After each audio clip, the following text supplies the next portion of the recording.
হরে কৃষ্ণ। হরে কৃষ্ণ। একাদশী শাস্ত্র অনুসারে বলা আছে 8 বছর বয়স থেকে নিষ্ঠার সঙ্গে কেউ যদি একাদশী শুরু করে তাহলে জগতে তার আর কোনো ব্রত উপবাস কোনো কিছু করার প্রয়োজন হয় না। কোনো গ্রন্থ বলছে 8 থেকে 80 পরে তার আর সামর্থ্য হারিয়ে ফেলে, কাজে সে সময় তার না করলেও কিছু যায় আসে না। কিন্তু আবার কোনো গ্রন্থ বলছে না, শুরুটা করো 8, শেষটা মৃত্যুর আগ পর্যন্ত চালিয়ে যাও। কারণ আমি মৃত্যুর আগ পর্যন্ত তো আমি না খেয়ে থাকবো না।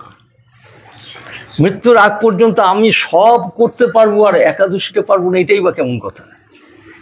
একবার যখন সেটা অভ্যাসে কারো দাঁড়িয়ে যায় তখন তার আর কোনো অসুবিধা হয় না। সেইটাই বলা হয়েছে কোনো গ্রন্থে, নারদ সংহিতা বা অন্যান্য গ্রন্থগুলো শিবের বাণী, তাতে এই কথাই বলা আছে। তা কর্ম করতে হবে, কর্ম না করলে কর্মের ফলের আশা করা নিষেধ করেছে ভগবান। বলেছে কর্ম করে যাও, ফলের আশা করো না, ওটা এমনিতেই পেয়ে যাবে। কুর্ম পুরাণে বৈশাখের শুক্লপক্ষের এই মোহিনী একাদশী ব্রত মাহাত্ম্য বর্ণনা করা হয়েছে। মহারাজ যুধিষ্ঠির বললেন, হে জনার্দন, বৈশাখ শুক্লপক্ষিয়া একাদশীর কি নাম, কি ফল এবং কি বিধি? বিধি মানে ব্যবস্থাটা কি, কিভাবে করতে হবে, এ সকল কথা আমার নিকট আপনি বর্ণনা করুন। উত্তরে ভগবান শ্রীকৃষ্ণ বললেন, হে ধর্মপুত্র, আপনি আমাকে যে প্রশ্ন করেছেন পূর্বে রামচন্দ্র বশিষ্ঠ দেবের কাছে এই একই জিজ্ঞাসা করেছিলেন। তিনি জিজ্ঞাসা করেছিলেন, হে মহামুনি, হে মুনিবর, আমি জনক নন্দিনী সীতার বিরহজনিত কারণে বহু দুঃখ পাচ্ছি। কালকে আমাদের আলোচনায় আমরা বলেছি যে দশমী যুক্ত একাদশী করার জন্য সীতার এত দুঃখ জ্বালা যন্ত্রণা এসেছিল। তা সেই সীতার ব্যাপারেই রামচন্দ্র দুঃখিত হচ্ছেন। তাই একটা উত্তম ব্রতের কথা আমাকে আপনি বলুন, আমি শ্রবণ করি, যার দ্বারা সর্বপাপ ক্ষয় এবং সর্ব দুঃখ বিনষ্ট হয়। এমন একটা ব্রত, কি ব্রত আছে জগতে? এই কথা শুনে বশিষ্ঠ দেব বললেন, হে রামচন্দ্র, তুমি উত্তম প্রশ্ন করেছ। যদিও তোমার নাম গ্রহণেই মানুষ পবিত্র হয়ে থাকে, রাম নাম নিলেই তো সব পবিত্র, তবু লোকের মঙ্গলের জন্য তোমার কাছে সর্বশ্রেষ্ঠ পরম পবিত্র একটি ব্রতের কথা বশিষ্ঠ দেব বলছেন, আমি আবার তোমাকে বলছি। বৈশাখ মাসের শুক্লপক্ষিয়া একাদশী, এটা মোহিনী নামে প্রসিদ্ধ। এই ব্রত প্রভাবে মানুষের সকল পাপ দুঃখ মোহ জ্বালা অচিরেই বিনষ্ট হয়ে যায়। তাই মানুষের উচিত সকল পাপ ক্ষয়কারী ও সর্বদুঃখ বিনাশিনী এই একাদশী ব্রত পালন করা, একাগ্র চিত্তে তার মহিমা শ্রবণ করা। এই কথা শ্রবণ মাত্রেই সমস্ত পাপ বিনষ্ট হবে। শুধু একাদশীর এই মাহাত্ম্য কথা শ্রবণেও তার পাপ দূরীভূত হয়ে যায়। পবিত্র সরস্বতী নদীর তীরে ভদ্রাবতী গ্রাম নামে এক সুশোভন নগরী ছিল। চন্দ্রবংশজাত ধৃতিমান নামে এক রাজা সেখানে রাজত্ব করতেন। সেই নগরীতেই ধনপাল নামে এক বৈশ্য বাস করতেন। তিনি ছিলেন পুণ্যকর্মা ও সমৃদ্ধশালী ব্যক্তি। তিনি নলকূপ, জলাশয়, উদ্যান, মঠ ও গৃহ ইত্যাদি নির্মাণ করে দিতেন। তিনি ছিলেন বিষ্ণু ভক্তি পরায়ণ।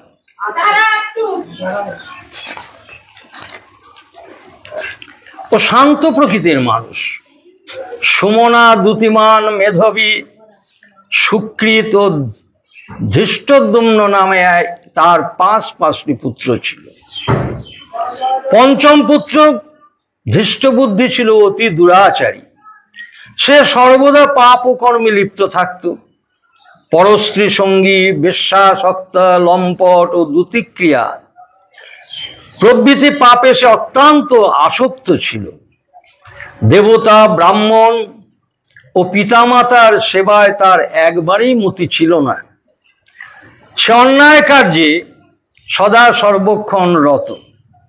দুষ্ট স্বভাব ও পিতৃধন ক্ষয়কারক ছিল। সবসময় সে অভক্ষ ভক্ষণ ও সুরাপানে মত্ত থাকত। অর্থাৎ যা খেতে নাই সেগুলোই খেত এবং সুরা বলতে আমরা যাকে মদ বলি সেই মদ খেয়ে পড়ে থাকত। পিতা ধনপাল একদিন পথ চলছিলেন। হঠাৎ তিনি দেখতে পেলেন ধৃষ্টবুদ্ধি এক বেশ্যার গলায় হাত রেখে নিঃসংকোচে ঘুরে বেড়াচ্ছে। তার নির্লজ্জ পুত্রকে এইভাবে চৌরাস্তায় ভ্রমণ করতে দেখে তিনি অত্যন্ত মর্মাহত হলেন।